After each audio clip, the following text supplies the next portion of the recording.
Let's see how to create and add a new user or admin login account on your MacBook running on macOS 26 Tahoe. We'll also show you one special settings to quickly access and switch between different types of accounts. To set up a new account, first go to Settings, scroll down to Users and Groups. Now we already got multiple user and admin accounts. So I'm clicking on Add User to create another.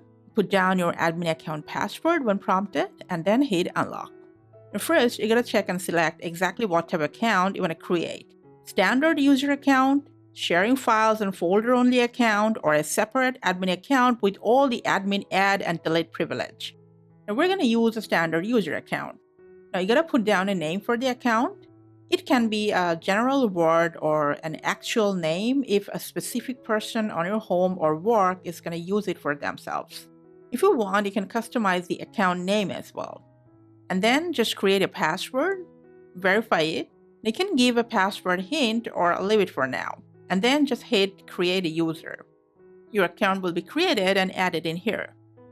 Now, as you can see, my account names are appearing at my menu bar, from where I can take a look and quickly switch between them.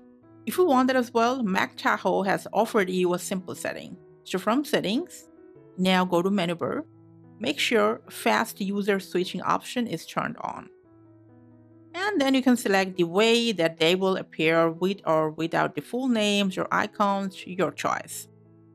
Now, after that, from your menu bar, you can go straight to your newly created account. Put down the password to log into your account. And if you're logging in for the first time, you're going to just go ahead and go through some initial settings. Just go ahead and follow the prompts on your screen one after another. And then you can access your user or admin account. And you can create multiple login user or admin account like the same process on your MacBook on macOS Tahoe. Thanks for watching.